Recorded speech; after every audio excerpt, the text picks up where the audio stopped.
Attorney Rufil Fernandez Banyok. Attorney Rufil Fernandez Banyok. Straight to the point. O karon, ania ang inyong anchorman. Ate, wa kita'y mahimo aron sa pagpakigbatok sa kamatuoran, kundili aron sa pagdapig sa kamatuoran. Straight to the point. Luzon, Visayas ug Mindanao, Pilipinas ug sa katawhan kutob sa mabot sa tong Sibya sa tibuok kalibutan via internet. Mahimbungtag og kumusta live gikan sa Queen City of the South, Cebu City, Philippines. Welcome nining atong tulumanon ug inyong tulumanon. Straight to the point. Kini gyapon nyo boss kanagad sa kahanginan kasamang Rufil Fernandez Banyok. Mo'y paday makiguban kaninyo nining laing adlaw sa atong pagpakigbisog. Adlaw karon mahigala nga Lunes, September 8 na. Buwan sa kon adlaw karong Lunes, pitsa 8 buwan sa September tuig 2025. Straight to the point. Sa gihapon natagan tagpagtagad ang mga issues nga may labot ang lungsod. Nagbaga ang mga expose, nagunang mga reports. Dinhi lamang gihapon mga higala sa atong pagban-uban nining atong tulumanon ug inyong tulumanon. Straight to the point. Naguna sa atong maisgutanan karon nga buntaga makigsunan kapisana ng mga broadcaster ng Pilipinas kon KBP. Nibukas na kagahapon sa Broadcasters Month. Straight to the point. Gisugdan kini og santos nga misa o gisundan sa mga programa apil na pagpili sa atong mga representante alang sa Mr. and Miss Press Freedom Week og sud usab niining buwana mahigala ang Capitol Beat reporter nato si kasamang DYHP Radyoman RV Veloso. May ato mahigala nga KBP Miss KBP karong tuiga. Congratulations og yun sa mahigala sa ato makigalaang singing competition as kaniga ato sang unahon ni mga sukid di paminaw ha. Na maayong pag practice mga higala og okay gyud no. Maayo sa gini mo kanta hinoon. Si kasamang Idol Kenny sa IFM. Congratulations sab ni Idol Boy K nga mo itong KBP chairman karon, KBP president. No, kay atong KBP president mahigala nga si Father Felmar na-promote man o nabalhin dito mahigala sa kauluhan. Dito sa Radio Veritas mahigala sa kauluhan. Manang si Boyke nahimo ni karon mahigala nga president by succession. Kaysa may vice na daan mga sukid tigpaminaw. So at least nindot og successful ang atong opening kagahapong adlaw. Og salamat sa tanan nga mga KBP member stations sa atong pagkooperar sab no sa mga kalihukan sa kapisanan ng mga broadcaster ng Pilipinas kagahapong adlaw. Okay, atong isgutan sab karon mahigala tong atong mga uban pa mga kalihukan. Salamat sab ni Father Randy Figuracion ang atong mass presider kagahapon. Uban sab sa iyang maanindot no nga homily gahapon nga pinahaom sab ngadto sa mga broadcasters. Straight to the point. Samtang sa laing bahin na 11,000 kapin ka mga aspiring lawyers nikuha sa unang adlaw sa tulo ka mga adlaw nga bar examinations. Nagsugod na kagahapong adlaw. Ang sugbo moabot og 1,264 ka mga examinees nga ni apil sa unang adlaw sa exam kagahapon sa University of San Jose Recoletos, Basak Campus. Straight to the point. Samtang sa laing mga isgutanan sa itong mga issues mga sukit tigpaminaw, mga gi-renovate nga public comfort rooms sa Cebu South Bus Terminal mubukas na sa sunod semana. Straight to the point. Laining pakpaka na ito mahigala. Himuon kining alternatibo alang sa bayran nga premium nga CR. Kadto mahigalang premium nga CR mga higala panahon ni kanhi Gobernador Gwen Garcia way batasan tong iyang administrasyon hastang pagwiwi og pupo sa mga kaigsuonan natong mga pobre nga taga-probinsya. Mo anhi pagani ang uban magala mo abot pagani ang uban dinhi na maylo lag pamiliti. Pag-abot sa terminal mga kagalaan ang iyang pagpasigarbo nga richest province ang Sugbo. Wa gyud in taon libreha og wiwi og pupo ang mga taga-probinsya. Paita tong maong former governor. So karon na mga kahigalaan under ni Governor Pambari 4, gi-renovate na ang public comfort rooms sa Cebu South Bus Terminal o bubukas na sunod semana. Bitaha taon, no? Bitaha taon. Mao na nga importante ang liderato nga mobati sa mga pobre, dili ang liderato nga tigpakanon-ingnon lamang. Straight to the point. Ang liderato mobati sa mga pobre, ang tinuod mahigalang atimanon ang mga hospitals, ang healthcare may unahon, unya kining wiwi ug pupo nga dili mga higala pabayran kay richest province magkata. Mo na importante og kadto untang mga biktima sa bagyong Odette nga wa makadawat silang hinabang gumikan adtong kanhi Gobernador Gwen Garcia.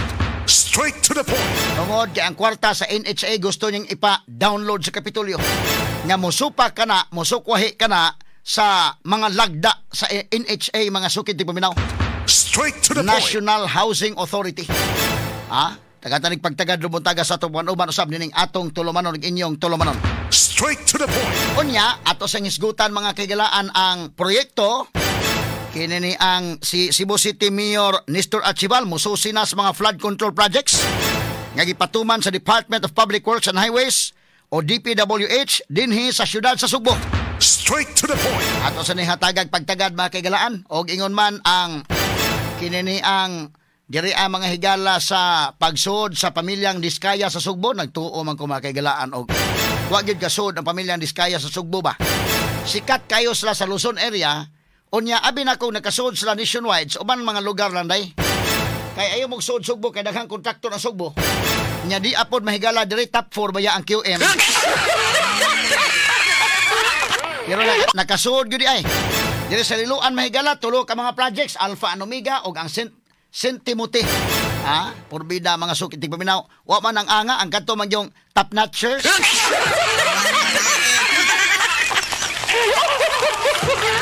Ang mga top notchers man gyud sa gisulting BBM, ang top 15 mahigala wa man lang alanga, Tagaliluan, good morning nyo diha. Ngilngiga no sa kadaghang mga contractors, Unya sa Pikas Bahin diri pod mahigala sa Alegria ug Malabuyok. Do na po mahigala project si kanhi Cebu Governor Gwen Garcia. Wa pod lang alanga sa kadaghang contractor sa Sugbo. Diri gyud mga higala sa St. Gerard. Nagipanag-iya mahigala gihapon sa mga Diskaya. Mo ni nga akong taytulan kini mong isyu mga kaigsunan og ang kontrata ni Cebu Governor Gwen Garcia kaniadtong Gobernador Sugbo. Og inguman ni si Sara Diskaya.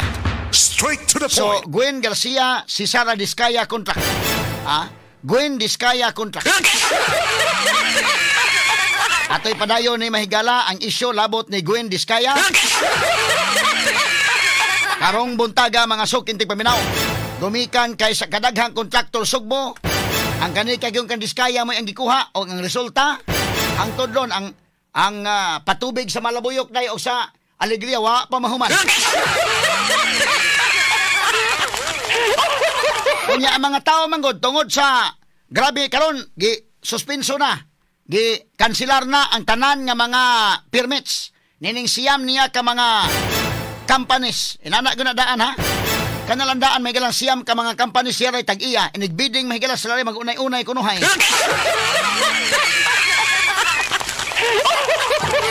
Klaro ana mahigalang red flag nandaan. Nya pagkahuman mao gigikuha mahigala sa mga Sugboanon. Gov Gwen, former Governor Gwen Garcia. Ang mga tao di gipugan. Ang mga tao di gipugan. Labi na katos Diskaya nga mopalit mahigala Rolls Royce tugod lang payong. Ang iya mga higalang siyam ka mga kumpanya ang pickup licenses gibawi na. O ang ilang mga assets gi-freeze na. Ang mga sakinan gikuha na. Straight to the point. Gumikan sa kanumalusog yun. Ni anak mga higalang grabe ang wealth nga nakuha. Gikan sa 2022 to 2025 in 3 years in adto ka dako. Nakakuha 31 billion projects. Straight to the point. 31 billion worth of projects. Gikan sa gobyerno. Ang DPWH is the key.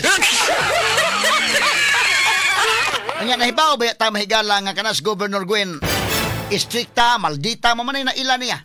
Ay kung ina nga ngano nga man mahuman ang project day. Inana ko nas Gwen ngilingig ka na siya. Ngano man nainana man. Nya ngano Diskaya man gyud ha.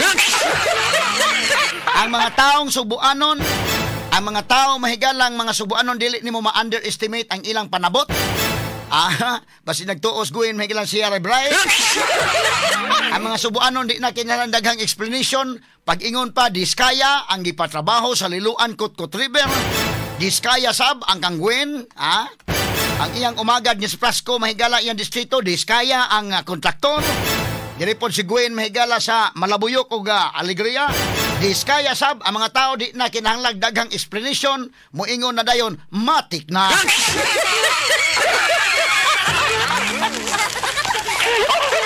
Unsa pay answer, automatic.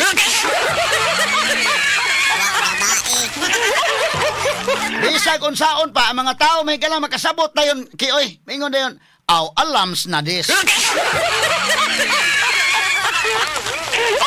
Ang talig pagtagad rumutaga sa uban usab nining atong tulumanon ug inyong tulumanon. Straight to the point. Samtang karong adlaw sad magpadayon dayon ang Senate Blue Ribbon Committee. Atong panid-an may galaon sa dugang manggawas ron sa Senate Blue Ribbon Committee. Karong butaga sa uban usab nining atong tulumanon ug inyong tulumanon. Straight to the point. Kanhi Police Colonel General Manager sa Philippine Charity Sweepstakes Office kon PCSO Ruina Garma nibalik na sa Pilipinas atong Sabado. Si Garma gidakop sa immigration sa Amerika tungod sa kanselado niini nga visa. Straight to the point. Samtang sa abroad, Pope Leo XIV nideklarar nga bag-ong Santo Papa sa mga batanon nga mga bag-ong santos indikin. Carlo Acutis ba ni? No? Giisip nga labing unang millennial saint og ni Saint Pierre Giorgio Frassati sa usa ka seremonya dito sa St. Peter Square sa Vatican kagahapong adlaw. Straight to the Kini point. uban pang masikutan nyo bati exclusive over DYHP RMN Cebu 612 sa dial sa inyong mga radyo ug sa 93.9 IFM. Sa serbisyo publiko, maaasahan mo.